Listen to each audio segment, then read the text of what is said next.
Hello, everybody, and welcome. My name is Barry Merrick. I'm co-founder and CEO at Ivy and the chapter chair of YPO Metro New York. And it is my absolute pleasure to introduce all of you to Robbie, Kellman, Baxter. Robbie, welcome. How are you today? Good, thanks. Thanks for having me on the show. It's such a pleasure to have you here. We're going to be discussing the forever transaction, how we can all better build a subscription model so compelling that your customers will never want to leave. Robbie is the ultimate guide for a conversation on this. She is the best-selling author of the book called The Membership Economy, and her latest book is called The Forever Transaction, same title as the one we have for our event today. Robbie, just to get us started, to set the scene here, share with us, why did you write The Forever Transaction? Why is this topic so important for business leaders to engage with, no matter how big or small their company, no matter what their industry? So it's such a good question. I've been interested in subscription pricing and membership mindsets and the kinds of business models they create for about 20 years, starting with Netflix, where I did some work in 2001 to 2003. And as I was falling in love with these models and seeing the power of taking a long-term focus, thinking of your customers like members, and driving recurring revenue from that shift, I was starting to become an evangelist for this model. And I was finding that people weren't getting it. So I wrote the first book, The Membership Economy, to explain, hey, this is a massive transformation. Your organization can be part of it. Here's what it would take to do that. And here's what the payoff might be for you. And, flash forward 5 years later, I wrote that book in 2015. Flash forward 5 years later, I don't have to explain to anybody the power of subscriptions. Everybody from Caterpillar to Burger King is experimenting with subscriptions right now. And many of the world's most valuable companies are using subscription pricing. The challenge now is, how do you do it? And I get my clients, I work with organizations that are in various stages of maturity building their subscription models. And the problems that they're having are, what used to work isn't working anymore. We're attracting new subscribers, but they're canceling. We're worried that our subscription business is cannibalizing our core business. So this book is really about how to build a successful subscription model and gets into all the nitty-gritty of the tactics and details that differentiate a successful business from one that doesn't quite work. Beautiful. Well, thank you, first of all, for being here, for writing a book like this to crystallize all these learnings. It's a huge service to all of us. And, my mission over the 60 minutes that we have together is to truly learn not just the broader context, but also key actionable next steps that we can all take with your guidance. Before we get started, I also want everybody who's participating in this, whether you're participating live or watching the recording subsequently, just take a moment, let's pause. I want everybody to think about, what is your intention? Why did you sign up for this particular conversation? What are you looking to get out of it? And try to crystallize that intention, and ideally then commit to this conversation to get that out of it. So we're gonna have 20 minutes of audience Q&A at the end, and we would love to kind of see your questions and comments coming in. So if you wouldn't mind, for those participating live, please put into chat window where you're dialing in from and your key intention. And we're going to dive in. We're going to dive in from there. I love that. So, Robbie, next question for you. Thank you so much for already kind of outlining for us why this is important. Let's get a little bit philosophical before we get very practical. Okay. What exactly, when you say subscription model, it immediately, just sounds like, okay, it's just a pricing thing, right? Some people might think that. But you called your book The Forever Transaction. You're wearing a necklace today, a beautiful one that has the infinity sign, right? The logo that you have for this. Tell us at a broader level, what is this about, right? This is more than just pricing, isn't it? There's a mentality around it. So tell us at the bigger level, what is the mindset we need to make a model like this successful? Yeah, so subscription pricing is the payoff for building a forever transaction. And I think, some companies that have come to me have said, hey, we want some subscription revenue, right? Because it will give us a better valuation in the public markets, because it will give us the predictability to allow us to invest, all about me, and what it's going to do for me. When you have subscription pricing, the reason that the customer trusts you enough to let you take money from them every month or every period is because they can count on you to solve their ongoing problem or help them achieve their ongoing goal. You have a forever promise with them that justifies a forever transaction. And one of the elements of that forever transaction is subscription pricing. You don't have to use subscription pricing to have a forever transaction. There are many organizations where they'll tell you, my customers come to me first. They ask me what I should buy. They trust me. And they're not looking for alternatives. That's really what's happening when you have a forever transaction is your customer takes off their consumer hat, they put on a member hat, and they stop looking for alternatives. So subscription pricing is nice, but you can't justify it without that forever promise that underlies it. All right, excellent. And let's do something now to zoom all the way out. There's so much insight and wisdom in your book across all the different areas of what makes this model successful. If you were to zoom all the way out and narrow down to the fewest number of critical ingredients to make a subscription model successful, what would you say those ingredients are? What should anyone aspiring to have like a world-class subscription model? What are the key things they need to be thinking about on an ongoing basis to ensure success for the long run? To get started, you need to have what we just discussed, a clear idea of what your forever promise is and who you're making it to. So, I don't buy a blouse because I want to have a blouse. I buy a blouse because I want to look good, appropriate, professional for the occasions that I have in my life. I want to be appropriately attired and comfortably attired. If the organization understood that, instead of telling me about the fabric and the thread count, they would tell me about how it's going to help me achieve my goal, whether that's, going on a hike or giving a keynote speech. So the first thing you need is to really understand why your customers are coming to you and how your product fits in with their bigger long-term goal. And then you need to follow their long-term goal as you evolve your offering. So you're layering in more value over time. The way that, some people forget that Amazon, when they started, they had that big vision of removing all friction from all transactions, all purchasing transactions, but they started with books. And that was all they had. And by the way, those books didn't come in 2 days. Those books sometimes took weeks to get there. But they understood what the promise was, and they kept layering. They continue to layer in value to achieve that forever promise. So that's really the first thing.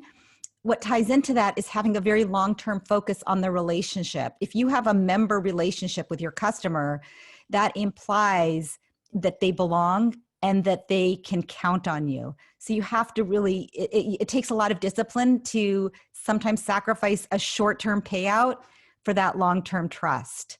And I think that's the second thing. And then the third thing would be to balance acquisition of new customers with retention and engagement of the existing ones. A lot of new subscription organizations over-index on acquisition. And so they bring in all these people with all their advertising and they all leave out the back door. And then longtime membership organizations often struggle the other way, which is we have all these loyal members, they're aging alongside us, and young people don't want to join. So balancing those two is, I think, the third big thing to keep in mind. Excellent. So for all of us here, I guess one of the key things we should all be asking ourselves is like, do we know exactly what our forever promise is? Is that clear to us internally and to our customers?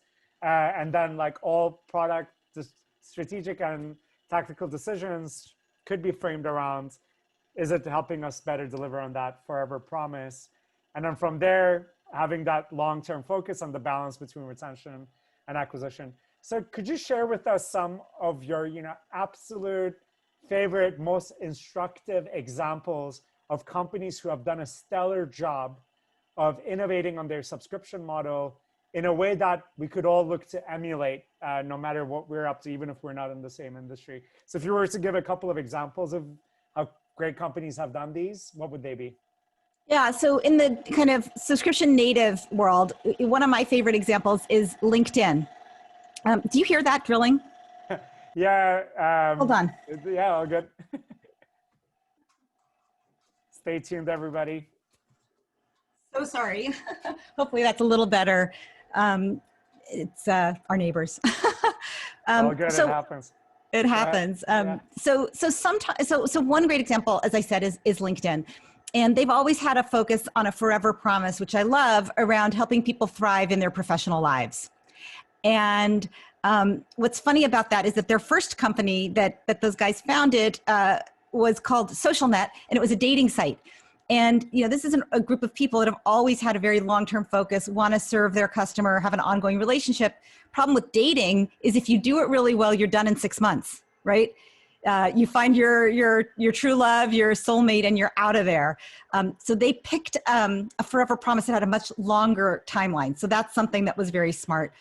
And then they've layered in value over time, and they focused, their vision was to help all professionals, but they started narrowly. They started with recruiters and salespeople, and then job seekers. And now everybody uses it, but they've layered those in. They've also done a really nice job with the role of free. Their ROI on what they give away for free is measurable. Early on, that was in advertising, eyeballs, but more recently, it's been about the value of the content that the non-paying members are creating. Every new member that's, who wants to look for, potential customers or try to find that ideal new employee if they're not there in LinkedIn, right? Everybody has to be there for it to be valuable. So I think they've been really thoughtful about layering in value over time and expanding their definition of a best member over time. So that's one great example. Could you repeat their forever promise again? To help people thrive in their professional careers. Okay, excellent. Share with us, and just one other example, maybe a different one that you think is distinct from LinkedIn. So it will help us, I think, all of us to calibrate how we frame our forever promise, as well as what goes into layering it over time. Yeah, sure. So that's a good B2B and community. I think another kind of interesting one is Porsche, the car company.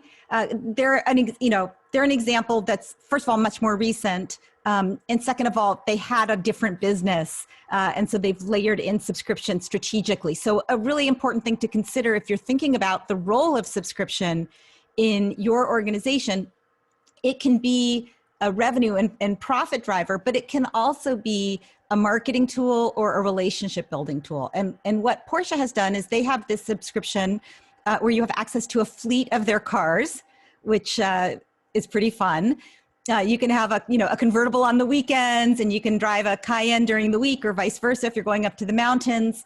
And what they've found is that that's a great way to introduce tomorrow's car buyers to the Porsche fleet. So it's not existing owners of their cars that are saying, instead of owning a car, I'm going to subscribe. It's people who've never, the friction to becoming a Porsche driver was too great for them to experience it. Now they have a low-cost way to experiment with their cars.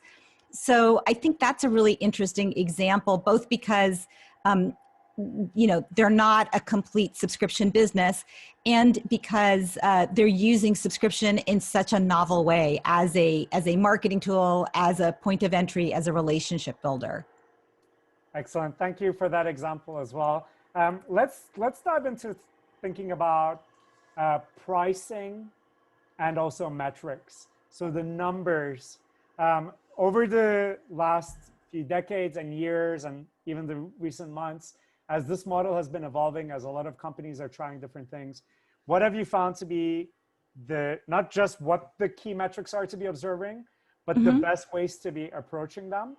And how do you relate pricing decisions as it relates to those metrics to just give us the right lens to which, look at our organizations and how we can navigate those things? Yeah, Barry, that's such a good question because these are the issues that I think trip up a lot of organizations because it's so different from how you think about episodic kinds of businesses where you're really focusing on maximizing the individual transaction. So the first thing is you need to balance acquisition metrics with engagement and expansion metrics. A lot of people talk about measuring churn or retention. That is, how frequently are people leaving and after what duration. But engagement and expansion are early indicators, leading indicators of retention. Another leading indicator of retention is how your members are onboarding. So when you get a new customer, what is their behavior in the seconds, minutes, or days after they join your organization? And are you guiding them to create habits that are going to result in them getting value from you, which is then in turn going to result in them staying forever? So thinking about that onboarding period as being really critical is another valuable tactic that's very different, I think, than in an organization. If I roll a Lamborghini off the showroom floor and it's mine and I've already paid for it, who cares if I keep it in first gear and don't get much enjoyment? I already own it. But if I'm subscribing to that car and I keep it in first gear, I'll probably stop subscribing. So it becomes the organization's responsibility to help me get the value I'm paying for. Different mindset. So those are some of the metrics and some of the indicators that are a little bit different from more of an episodic transactional kind of business model. Excellent. And before we switch to the pricing considerations, let's dive a little deeper on these. So tell us about very specifically how, like what you found to be the most powerful metrics to focus on around engagement, expansion, and also onboarding. So what are hopefully we're all doing some of this, but like if you were to say, okay, critically, like if you've got a good handle on XYZ metrics, that would be super helpful for us to kind of leverage your experience. Yeah, so the measures for engagement are recency, frequency, and depth of usage. Depth can be how long did they use your product or how many of your features did they use? How broadly did they go on your product? Recency, when the last time was that they came in. Frequency, is it a habit? How frequently did they use it? Those metrics and understanding what it's supposed to look like when you have a healthy customer relationship are really important. And then you can build your product or your offering or your experience so that you maximize the likelihood that other customers who come after them are going to go on that path. So a really good example of that I think a lot of us may have experienced a few months ago was when Disney Plus introduced Hamilton. Right? A lot of people that I know signed up full well planning to cancel after the first month, right? I'm going to sign up. I'm going to watch Hamilton effectively for the $6.99 of 1 month's subscription. And then I'm out of there because I don't like princess movies. And it was up to Disney to onboard all those people that came for Hamilton so that they would understand that there's more value than just Hamilton in the princess movies. Hey, I didn't know there were, you had National Geographic titles, you have adventure, you have superheroes. So they have to surface that in the onboarding process, and they have to track the recency, frequency, and depth of usage, and that becomes really important. So a lot of the streaming businesses, for example, two onboarding metrics that are really important to them. One of them is, has the customer taken the app and connected it to their smart TV? Because it's not that fun to watch on your tiny, tiny screen. And the second thing that they've learned is that they need to have you watch at least two kinds of content. So you come for the musical, but did you also watch a documentary or a sitcom or a Bollywood show, some other kind of content?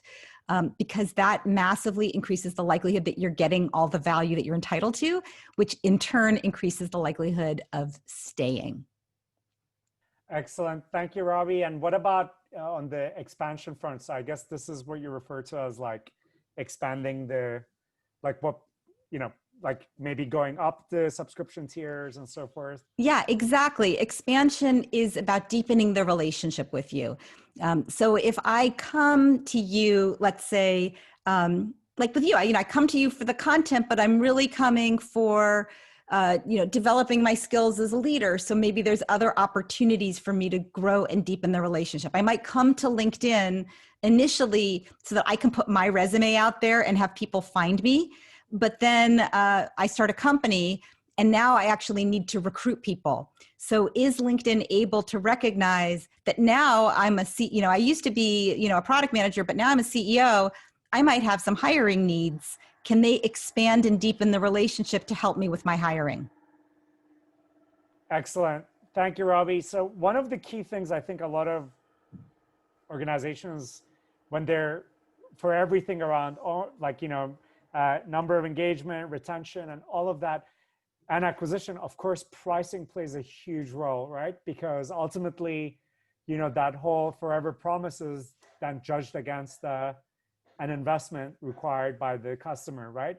Am I willing to invest so much to get a certain return? What are the critical trends around pricing that you've seen, and how does it work differently, whether it's B2C and B2B, and how is it the smartest way to balance for, like, yes, maybe you can charge a lot to get onboard someone and have them do a few months, but obviously higher the barrier, the bigger the question mark every single month or every single year when the renewal period comes.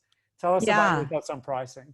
Yeah. So the first rule is don't use someone else's playbook for your pricing.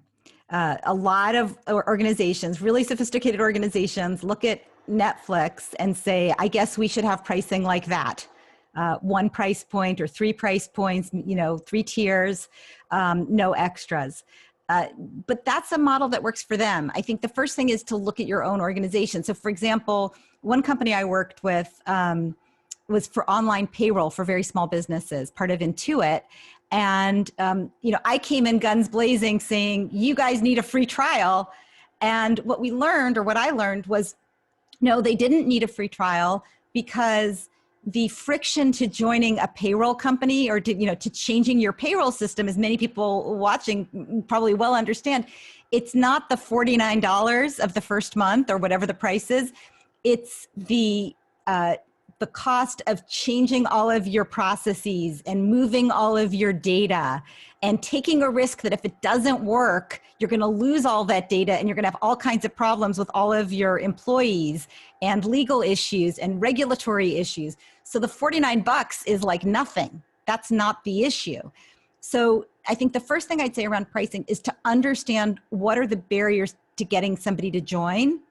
And a second thing is people will always tell you that your price is too high. And they're often, what they're really saying is, I don't see any value in what you're offering. So if you say to them, well, great, if I gave you 10% off, would you buy it right now? And if they still say no, it's not a pricing problem, it's a value problem. And then I would say the third thing is keep your pricing as simple as possible, especially when you're launching. A lot of subscription organizations that are just getting started come to me and they say, we have 3 pricing tiers. We also have these add-ons. We also have a usage tax. So the more they use it, the more they pay.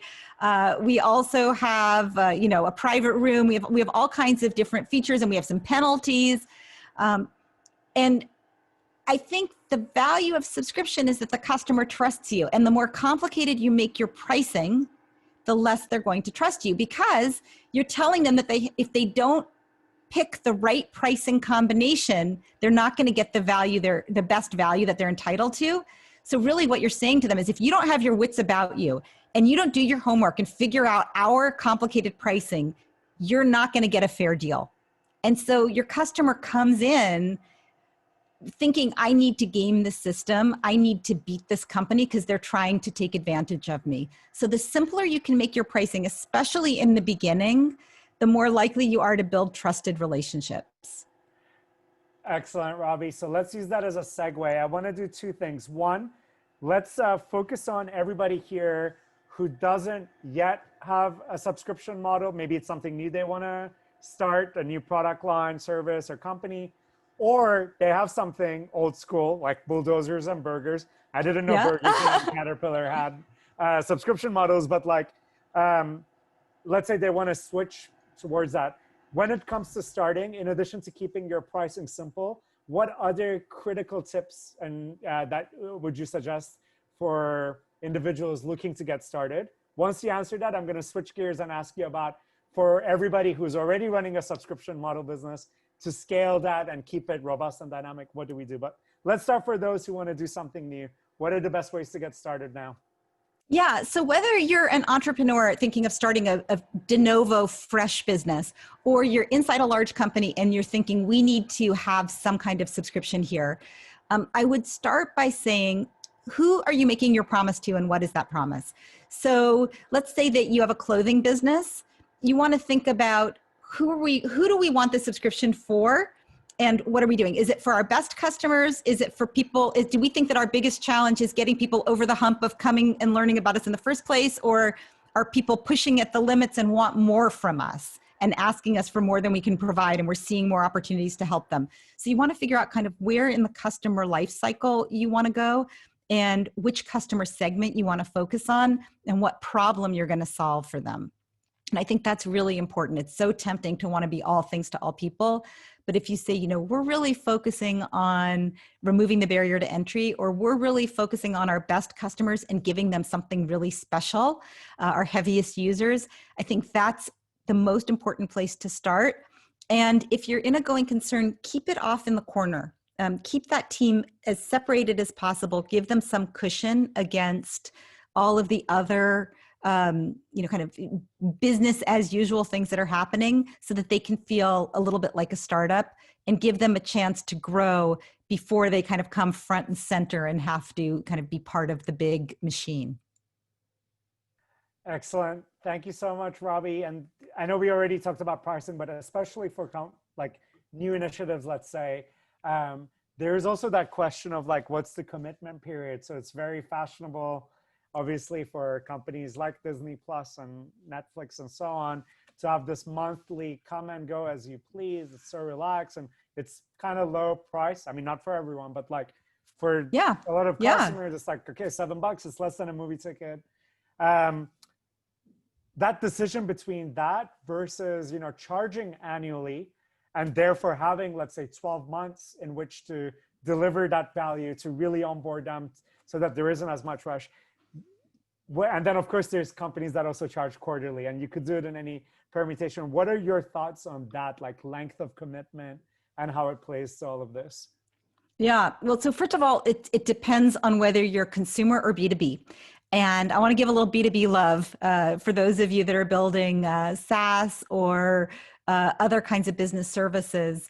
The issues are different, and you know, they're less likely to need a 1-month trial or to be able to leave at any time. Or you might have expensive onboarding processes that if you're going to incur those, you want them to stay for some period of time. So I would kind of think about where I am, you know, as a business. Again, if I'm B2B, it might be a little different. If I'm a utility that someone's likely to stay. So understanding what the likely use case is and understanding what the barriers are that are keeping people from joining and staying. And I think that's the first place where you want to think about your pricing. Second thing, of course, is you want to think about your own constraints.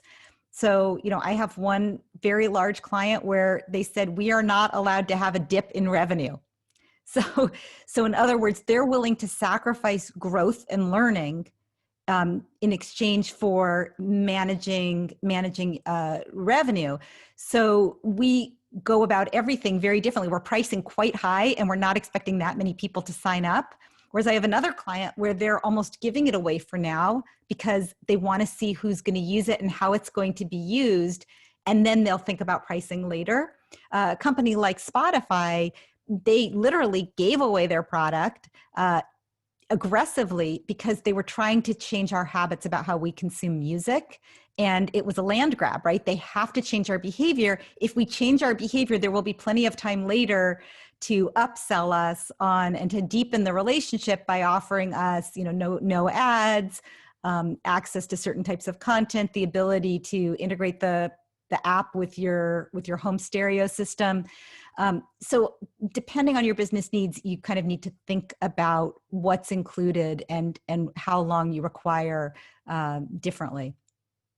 All right, excellent. Thank you, Robbie. Now let's switch gears to, you know, let's say we've launched something, we've got customers, whether they're in their dozens, hundreds, or thousands, or hundreds of thousands. Yeah. What are the most common challenges faced by companies that are looking to scale and maintain their rate of progress when it comes to customers? You already started mentioning quite a few things, such as, well, sometimes acquisition is like way over prioritized versus retention, and you start hitting a wall because of so many people are churning every month.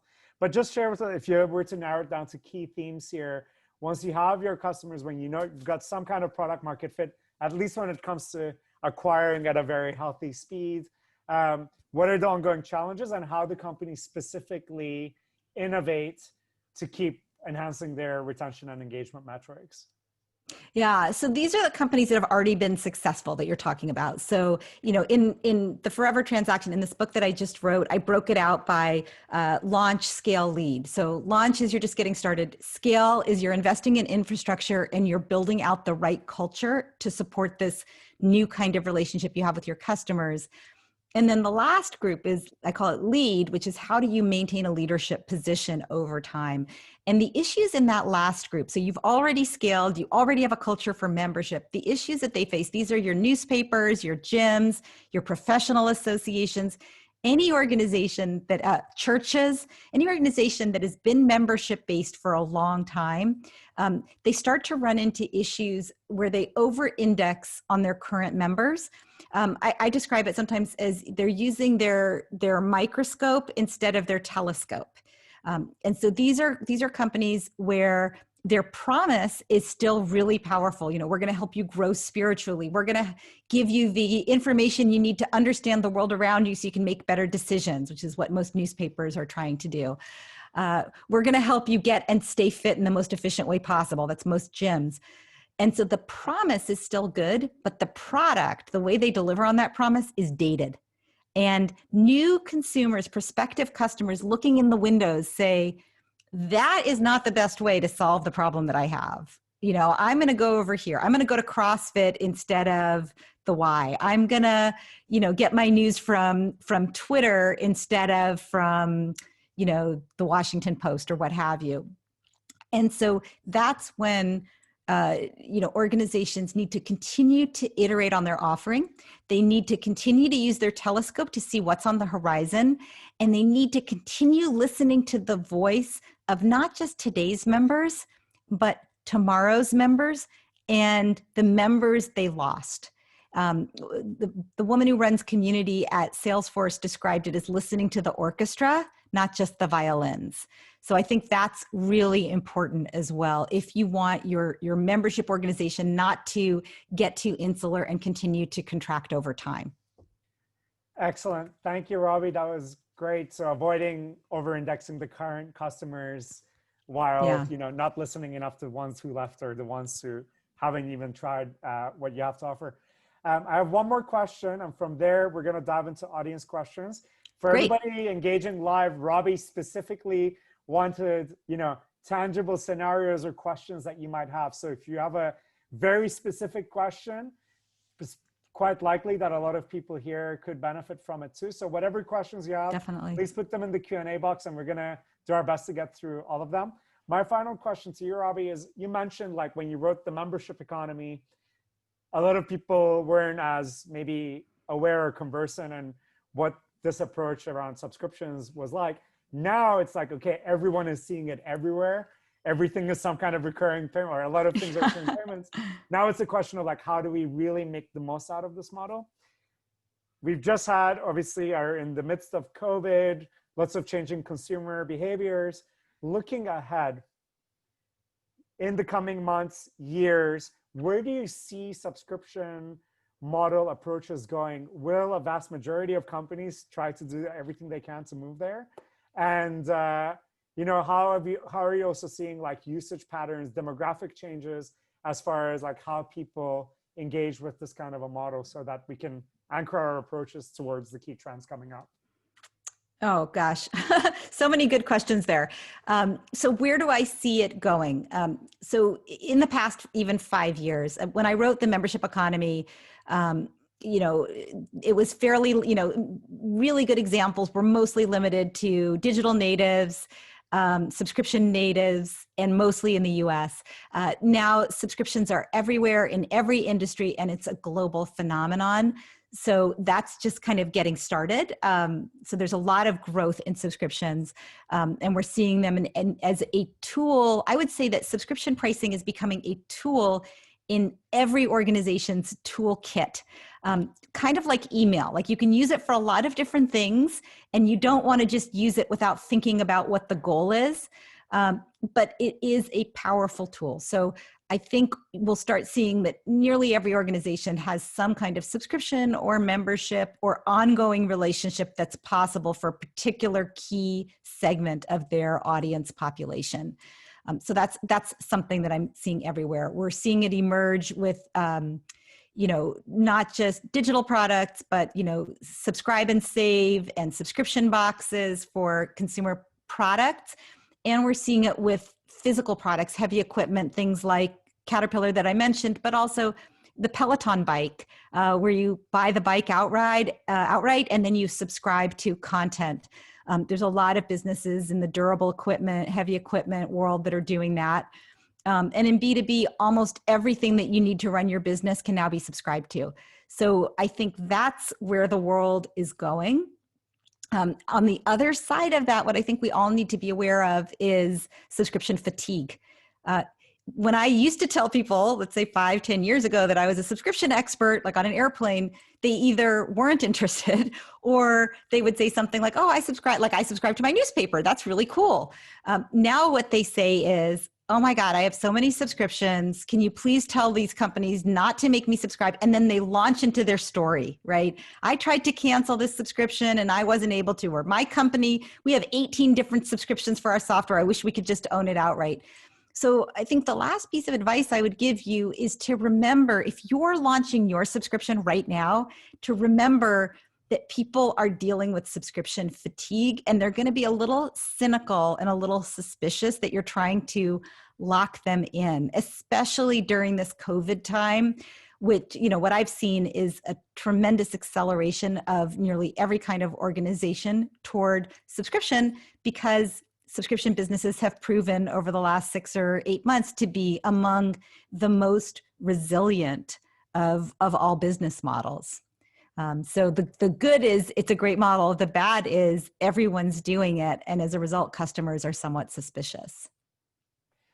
Excellent. Thank you, Robbie. And so much of what you shared with us around building trust around that forever promise, the simplicity, the transparency, the layering in, all of that can obviously help us differentiate in a complex marketplace where not everything is that simple or clear. So thank you for all of that. We have so many incredible questions and intentions and so on. So let's do this. Let's try to do like kind of a 1-minute answer per question. All right. To have any hope of like getting through a bulk of these. And I will just start with the first one I'm seeing here is from Amal Tripathi. He asks, is there danger to experimenting with the pricing of a subscription? How can you safely find the right price point without angering your consumer in the early stages of a business? Yeah. So what I would say is do as much of your testing as you can not attached to the actual product. So more kind of in the lab testing, showing them something and saying, what would you pay for this? Trying to learn as much as you can that way. That would be the first thing I'd say. Second thing is put beta all over your initial pricing so that they know that it's a time sensitive offer. Either you can only get this offer for some period of time, or the pricing is going to change when we go live. So set expectations. The third thing is if you have to change your pricing, make sure you explain why you're doing it. Excellent, Robbie. Thank you so much. Next one is from Ushma Garg, who says, direct-to-consumer has been a big movement in the past 10 years, and home delivery and subscription boxes are especially at the forefront in the COVID environment. What is your experience with direct-to-consumer subscription businesses? Do you have any specific anecdotes or observations about how one of those companies created a forever relationship and succeeded past others? Yeah, it's a great question. So first of all, I want to make the distinction between what I think of as a continuity program or a subscribe and save, and a subscription box, which is about surprise and delight. and a sort of what I think of as a true membership economy business where they're focused on solving an ongoing problem. I'll share one that I think has not quite hit the mark, which is Blue Apron, where they were pretty much giving away their meal kits to new subscribers as a way of growing their footprint. But because they had such heavy real costs, the food actually costs money and the shipping actually costs money, they needed I'm going to oversimplify, but they needed a 7-month engagement. They needed 7 months of engagement in order to justify the cost of acquisition, but they were only getting about 6 months of engagement. So they were losing money on every customer. Their unit economics weren't working. Doing physical product is just a more expensive and more complicated subscription than a digital subscription because of those variable costs. So that's one example. Lots and lots of examples of subscribe and save working where it's basically continuity. I never want to run out of shampoo. I never want to run out of, my favorite, vitamins. I never want to run out of my favorite energy bars. Amazon's doing that really well with very little fanfare, 5 or 10% off in exchange for you agreeing to a regular cadence of how you receive those products. There's the Ipsies and the Birch boxes and the Bark boxes of the world. The ones in that category that have been more successful are the ones that have some control over the supply chain. It's really, really hard to do a subscription box successfully if you're buying those products at retail, because you have to put a premium on top of the pricing to cover your labor. And the consumer is expecting a cost savings for buying a bundle and committing to you for the long term. So those models pretty much don't work, in my opinion. And then direct to consumer, there's a lot of potential for direct to consumer because you really get to understand the consumer's needs and you can optimize for them. And that's working in categories like dog food, feminine hygiene, makeup, perfume, hair, health foods, vitamins, anything that requires some personalization or some privacy is really ripe for that, direct to consumer brand relationship. Excellent. Thank you so much, Robbie. Next one is from Thomas Pereira, who asked 3 short questions, but I'm going to pick my favorite of the ones he asked. He says, hello from Ecuador. And he asks, how do you create trust for people in order to put their credit card data in your website? Yeah, that's a hard question.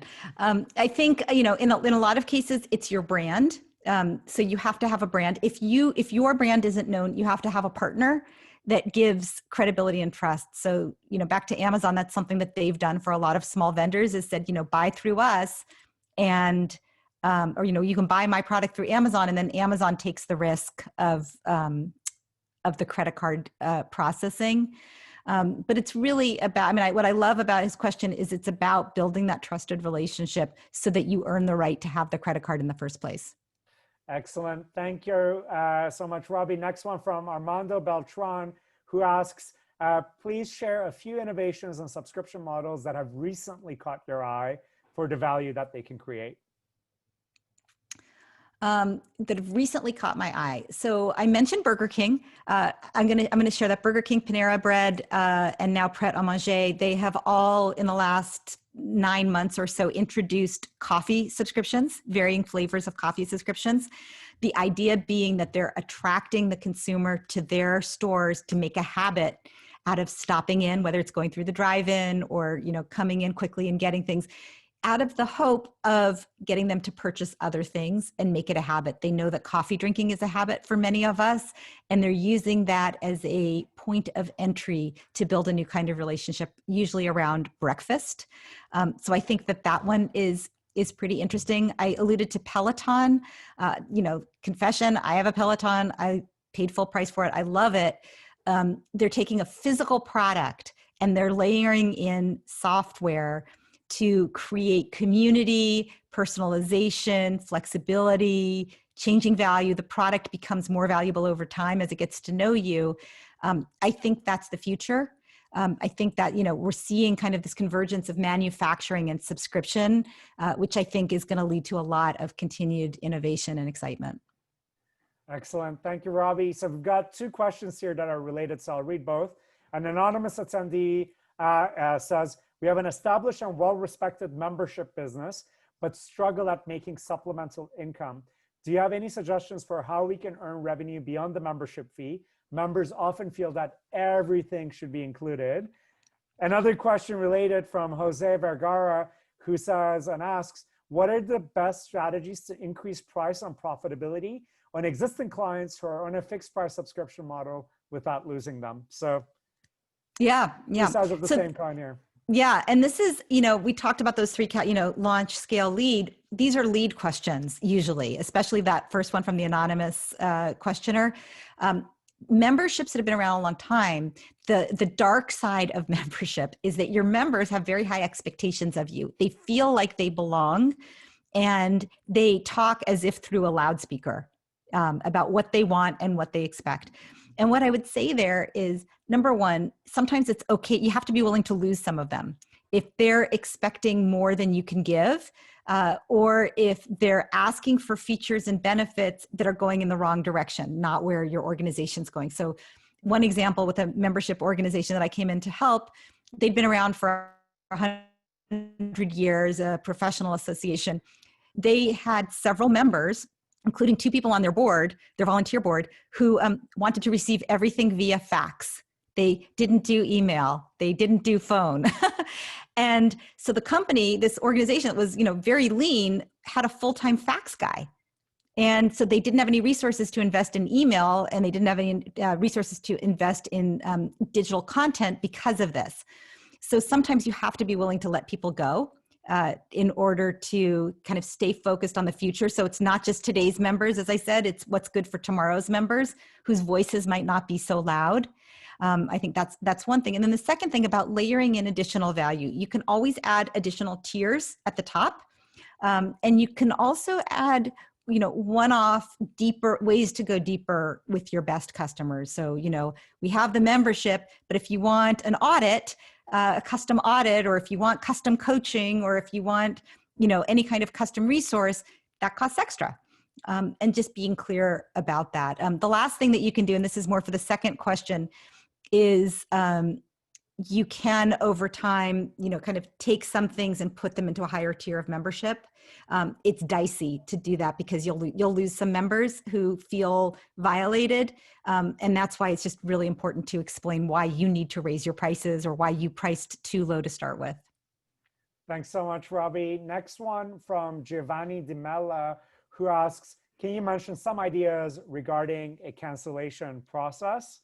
And then just my addition to that question is like, how to do the cancellation process, right? So that you maximize the chances of people coming back or still being potential allies, even if they're not paying any longer. Yeah, so this is my point of view. Never hide the cancel button. It can get you short-term revenue. If you make it hard for people to cancel and you require that they call in on a Tuesday and they bring their firstborn child to your offices before they're allowed to cancel, you will increase the value of that particular customer in the short term. They will never come back. They will tell all of their friends about their horrible experience. They will tell the lady sitting next to them on the airplane about their horrible experience with your company. And in the long term, it will diminish your brand equity. So I would say you want to make it easy for them to leave so that it's easy for them to come back and they feel good about recommending you, even if your offering is no longer the right thing for them. Excellent. Thank you, Robbie. Next one from Michael Levinson. We're on fire, by the way. These are great. Thank you. Michael Levinson asks, can you share a bit about the value of community engagement or connecting subscribers when it comes to retention? And just my quick spin at the end of that is exactly what are the best practices to really, because you can just put that you're a community, but how do you make people really feel that it's real? What really helps with this, especially the latest trends on how companies are doing this when, for example, a lot of people don't read a lot of emails they get. So how are companies creating that sense of ongoing engagement and community when it's difficult to get people's attention? Yeah. So 2 things. One is if you do community right, it is the single best tactic you can do for retention and engagement, period. It is the most valuable thing. If you can build community among like-minded people who trust one another to share best practices, support each other when they struggle, and help one another achieve their goal, whether it's raising children or managing payroll or finding the best places to travel and having the most amazing experiences, if you can be the community, the umbrella that brings people together to trust one another and share their challenges and their triumphs, that is the stickiest of all features. You do not just open up a subscription feature and assume that it will just happen by itself. It requires a lot of tending and a lot of investment up front. So you need to have facilitators. You need to do a lot of backroom dealings, honestly, to get your community off the ground, meaning that, somebody asks, when I'm building my community, right? And somebody sends me an email and says, Robbie, I have a question. I say, let's post it on the community board. Can you please post it on the community board? And I will answer it in depth over there, to try to start building content that's worth coming for. So it doesn't just happen. I guess what I would say is it doesn't just happen by itself. And it's more than just having the the community platform. You really need to invest in building those conversations, bringing the right people in, making sure there's enough content, and protecting the integrity and quality of the conversation. Beautifully said. Thank you so much. And yeah, it's so powerful when done right, but really difficult to achieve. Scott Knox asks a question as follows. The creative and ad industries were paid by quote unquote subscription models called retainers for decades. Mm-hmm. Procurement have decimated this. Project by project by project is the only language they now understand. Do you have advice here? Yeah, I mean, when that happens, it's usually because the customer thinks you're a commodity and they don't see any differentiated value and they don't see any value in being loyal. So what I would say to any org, not just in the advertising world, but in any space where you feel like your customers are cherry picking or going from one to another and not showing loyalty, it's because they don't see any differentiation and they don't see any value in the loyalty. So in being loyal, they don't see any benefit that they get from loyalty. So what you need to do is take a step back, look at your customers, pick a segment that you want to build an ongoing relationship with, and say, what are their problems right now? What is the goal that brought them to us? What is the bigger, people talk all the time about customer journey, but a lot of times when they talk about customer journey, it's very narrow. It's just, how does the customer's journey affect my products? But you want to think about what is their goal and what is that journey they're on, and where can I interface with them on their journey to help them achieve their goal? And if you do that, if you take a step back and look at your customer's journey and where you could possibly fit in, I guarantee you'll find new ways to layer in value. And whether you tie that back to a subscription or some kind of a retainer agreement, or whether you continue to price transactionally, you'll see deeper engagement because your products merit that engagement. Excellent. Thank you so much, Robbie. So we've got a question here from Edwin Stone, who says, hello from New York City. What is the best strategy for using your community to build brand ambassadors? And if you could also use this as an opportunity, Robbie, to share a bit more about how referrals plays a role in the Forever transaction. Yeah. So referrals in the Forever transaction are often organic and they often happen on their own. Organizations can think about referrals. When you're thinking about that customer journey, you want to think about what is the journey they're on and where do they go for help, right? Where do they go for advice? And then to the extent that you can, since you're trying to build your product to align with their goal and their journey, you're saying, where do they look for help and how do I bring that into my product? So for example, if I'm a parent and I'm in a parenting community, right, it's maybe 2-3 weeks into it. If I decide this is something good, I'm going to tell the other moms in my mom's group, right? So the product should make it easy for me to invite my moms in, right? They should really, if they really want to, go all out, they should create a feature that allows me to interact with my little private group within the bigger group. So in other words, the referral, you want to understand why someone's making that referral and at what point in their journey they would make that referral and to whom, and then how do you make it easy? So the simplest thing you can do is have a button that says, if your friend would get value out of this, here, click here and you can invite them. you might layer in benefits for both of you. That's worked well for a lot of organizations. If they join, you both get a free month. I would caution you that if you give benefits for somebody for bringing in referrals, you need to decide, is it about referral, which is I'm doing this because I think my friend will get benefit, or are you offering them a job, an affiliate partnership where you're saying, look, for every new customer you bring me, I'll give you $10. That becomes somebody's job. And the way that someone feels about their job is very different than the way they feel about making an organic referral to somebody that they care about. In fact, in some cases, if you offered to pay me for a referral, like if I referred you to my doctor and my doctor gave me $100, I would feel uncomfortable because that might imply that I was doing it for the money, and I don't want that. So it's really important that you understand why people are making referrals, where they're making referrals, and then use that information both to make a decision about how to recognize their contribution and also how to optimize your product offering and your processes to make this part of everyone's experience. Excellent. And just 30 seconds on brand ambassadors specifically, anything that you've seen work really well on a referral basis where you are actually using a brand ambassador, paid or unpaid, as a referral mechanism? Yeah, well, so brand ambassador can mean a couple of things. Sometimes they're paid, right? It's a celebrity, it's an influencer that you're paying because hopefully they liked your product, and now you're saying, look, I'll pay you to talk about why you like the product. That can be a very organic way to bring people in. The way to do that is by recognizing who's actually using your products, that is famous or that has a platform. And that can work really well. The other one is finding your super users, which is a concept I talk about in my first book, The Membership Economy, which are people who naturally go beyond just being a good customer and invest their own time and money in your brand. So I've seen CrossFit do this incredibly well. My sister is a CrossFitter, and the amount of time that she spends supporting other people in CrossFit and onboarding new CrossFit members on her own nickel is mind-boggling, since she's already paying the regular pretty high monthly fee. Excellent, Robbie. Thank you so much. To help us wrap up, I want to ask you, what are the best ways in which we can support you as a community? How can we best support your endeavors? How can we best engage with your work? Tell us a bit more about what's in the book. We got through a ton of questions. That was close to a record, but there's more. So how can people continue engaging with you?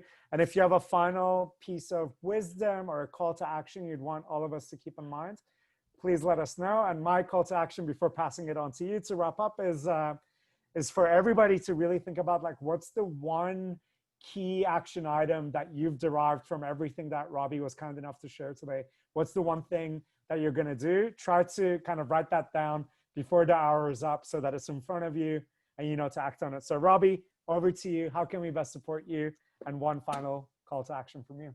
Yeah, thank you. Well, I'd love to be linked in with you. So please feel free to reach out, Robbie Kellman Baxter on LinkedIn, or come to my website, Robbie Kellman Baxter. I have lots of goodies for you, and I'll put a little link in the notes. And I guess the best way to help me is to share your stories. I have a podcast called Subscription Stories. I love to hear what people are doing that's innovative, what's working, what's not working. And if I can help you as a consultant, please feel free to reach out either to Barry or directly to me. And if there's one thing I leave you with, it's to look at the journey that your customers are on and where you fit, and focus on how you can add more value to helping them achieve the goals that brought them to you in the first place. And whether or not you use subscription pricing, which is a whole separate thing, I guarantee you will find ways to build greater engagement, loyalty, and lifetime customer value. Beautifully said, Robbie. Thank you. Thank you for helping us on our respective journeys through this incredibly insightful conversation. And we're here to support you in every way we can. So really appreciate you being here. Wishing you the very best. I'm looking forward to seeing you again soon. It's been a real pleasure. Absolutely. Take care. See you again soon. Thank you, everybody, for joining us. All the best for the rest of your week. Take care.